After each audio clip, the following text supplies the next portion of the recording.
Good morning, ladies and gentlemen. My name is Claire DIEDERICH and I'm the president of the Walloon Animal Welfare Council in Belgium. And I would like to present you our experience and the challenge we met to include and implement one welfare policy in reptile keeping. Belgium is a small country in Europe, and there was Federal Animal Welfare Council until the sixth reform of the state in 2015, where the animal welfare matter has been given to the three radios of Belgium. So there are now three animal welfare councils in my country, in Flanders, the north part of the country, at the centrum in Brussels, and in the south in Wallonia, where I am the president of that council. And our animal welfare minister requests the council to set up a positive list of reptiles whose detention by naive people would be authorized. The council organized a working group on that topic. That group worked about a year and produced a report that was transformed into an advice in 2017. And that report included a positive list of species, and the number was about 232 species from a data bank of more than 11,000 species.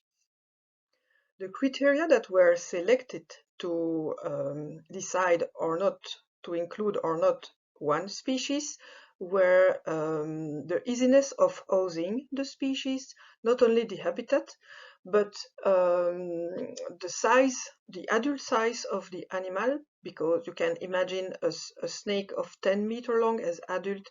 It is hard to properly house that kind of animal.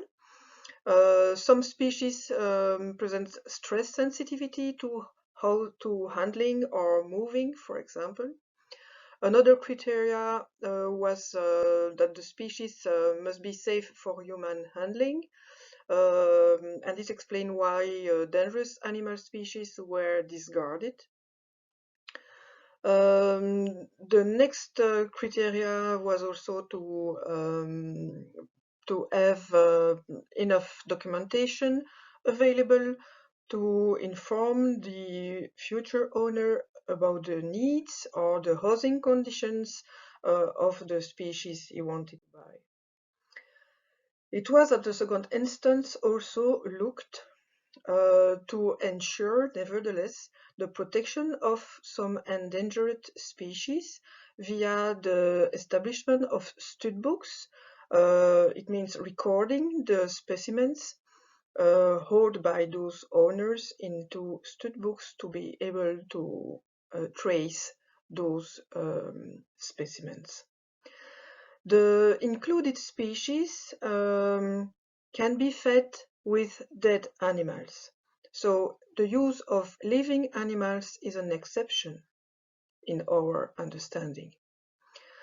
There are also compulsory environmental licenses to be requested, and with simplified procedures to those species from the positive list. This list also concerns animals born and bred in captivity only. And this point also is to be applied from animals coming from abroad.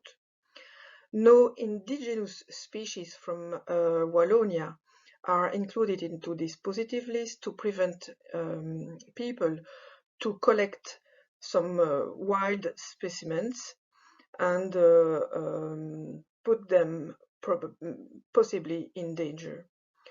And finally, the taxonomy that we use comes from the reptile database mentioned here. I provide you now a few examples of those accepted or rejected species. For snakes, in example, the Burmese python was not easy to handle because it becomes very long at the adult age. The Eastern racer was too sensitive and related to stress and as a poor health maintenance in captive conditions. And the Jamaican boa, for example, is an endangered species, so it was also discarded.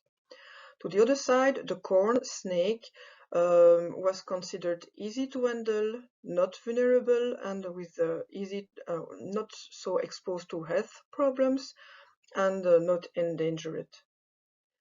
About tortoise, the Nile soft-shell tortoise was discarded because it's an aquatic animal and it's very hard to realize the appropriate housing conditions for that species.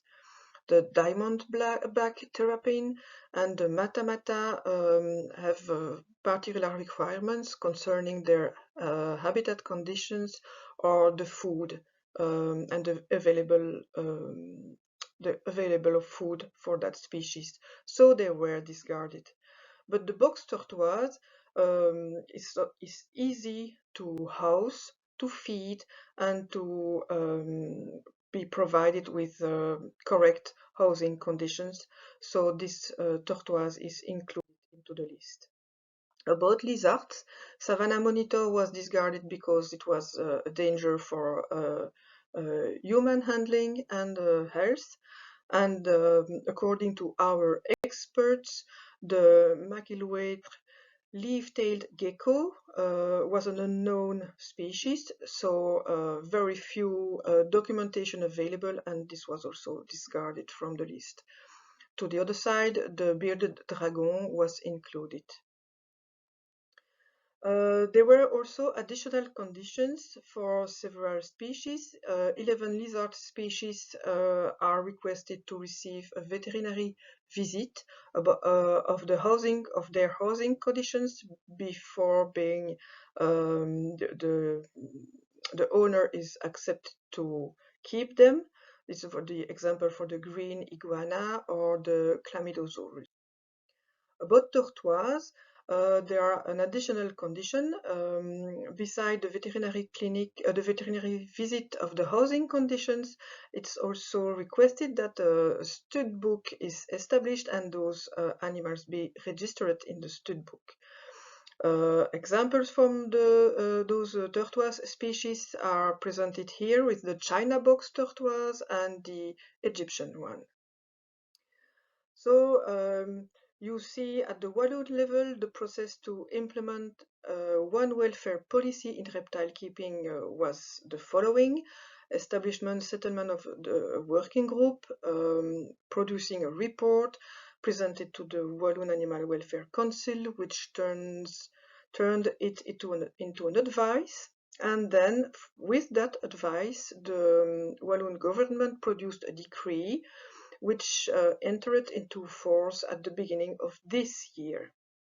And since there had been an appeal lodged by the Belgian Council of the State, which is an administrative court in legislative and regulatory matters, coming from or introduced by a reptile farmer or shopkeeper who is considering that this decree and this restricted number of allowed species put his business in danger.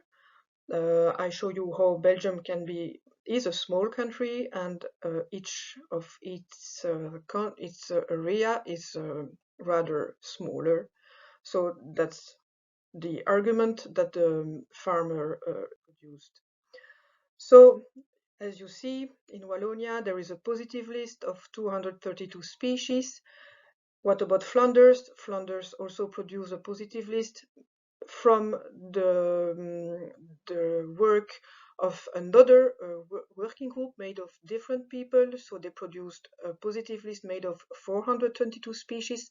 Most of them include our species or species from the Walloon list, and the Brussels area considered this topic not be a priority, so there is currently no positive list available.